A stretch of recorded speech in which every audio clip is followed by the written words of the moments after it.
Hi guys, it's Angie with Fun Endeavors Tie-Dye Lab. Today I'm going to make an ice-dyed spiral, and the goal of this one is for it to look like a wave. For my setup, I'm using a couple of plastic sawhorses, and I've placed a piece of vinyl guttering upside down so that the flat side is up in between the two sawhorses. Then I've placed a plastic tote or container underneath the sawhorses to catch any of the runoff from the melting ice. I've marked on my shirt where I'd like for the spiral to start, and I'm using a fork to begin the spiral. By the way, I'm starting this spiral down in the lower portion of the shirt. I really like that placement for a spiral with the gravity dies.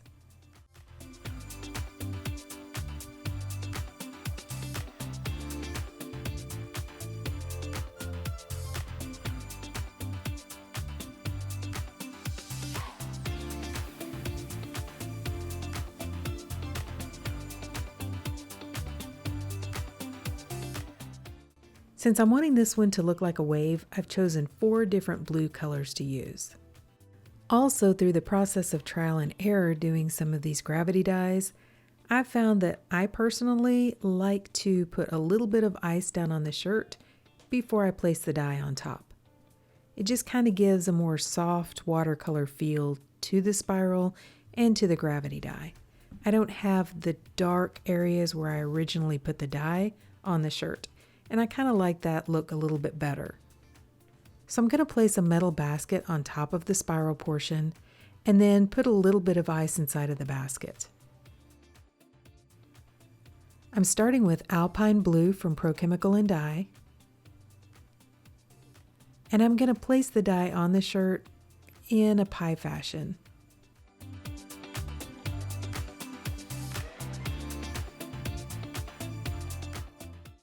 Across from the Alpine Blue, I'm using Grecian Sea from Dharma.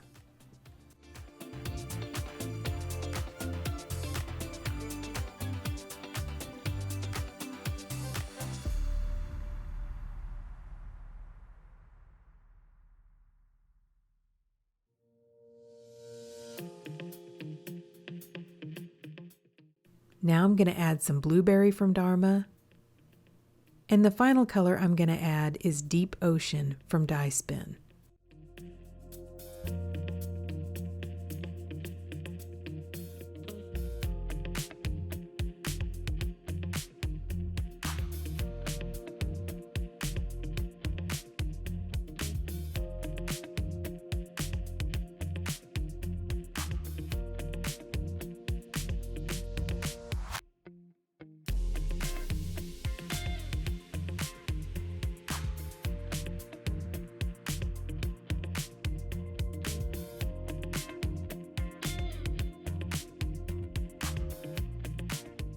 Now I'm going to add some additional dry soda ash over the top of the dye because I'm going to add quite a bit of ice to the very top of this shirt, and I want to make sure that I have plenty of soda ash remaining in the shirt to react with the dye.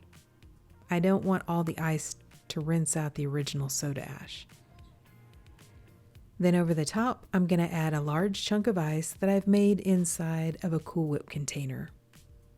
This is going to give a little bit slower melt to the ice, and it's really hot outside. It's probably about 100 degrees, and it will keep me from replacing the ice about every 30 minutes.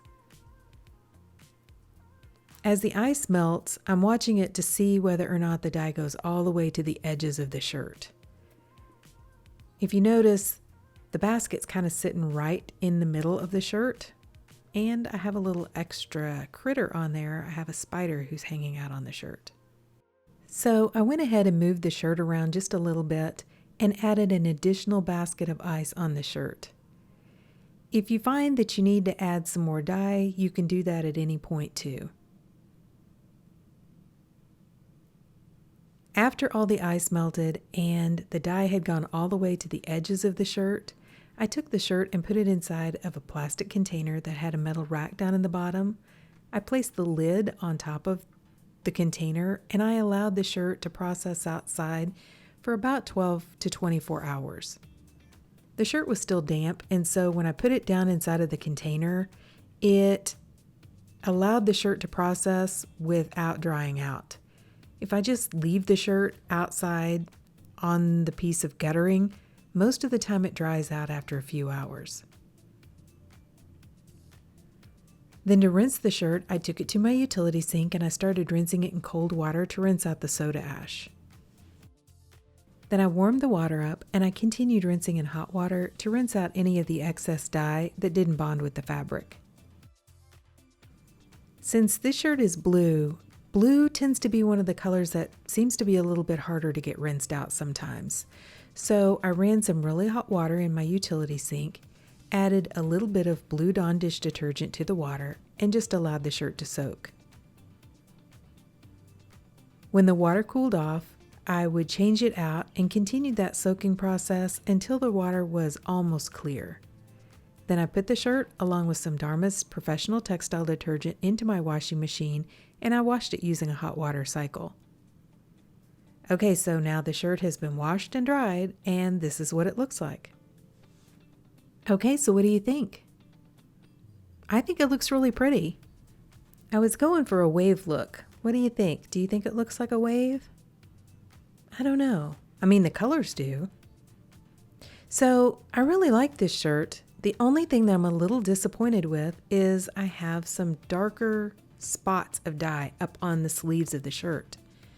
Obviously, those came from little flecks of something that probably blew with the wind over onto that area.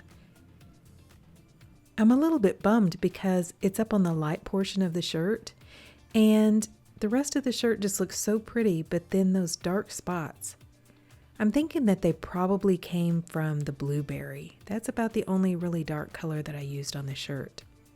I think I need to blame it on that spider that kept jumping around on my basket. Maybe he jumped into some of the dark dye and then jumped down onto the shirt. I think I need to blame it on him. Anyway, I've included some close-up photos so that you can kind of see the dye movement and you can see the darker spots that I'm talking about. I don't really know any easy way to fix those spots. I mean, I could try to bleach them out or do something else, but it would end up messing up the shirt. So I don't really know what to do with it. I do really love the rest of the shirt though. I love the way the blues work together. I love the kind of aqua color which is in the shirt. And I like the dye movement. I like the wispiness of the dark blueberry, kind of how it wisps into that whitish area. I think that almost looks like foam, like in water. And that's kind of what I was going for, was a wave. But what do you guys think? Drop me some comments down below and let me know. And if you all have enjoyed this video, I sure would appreciate it if you would like it and subscribe to my YouTube channel.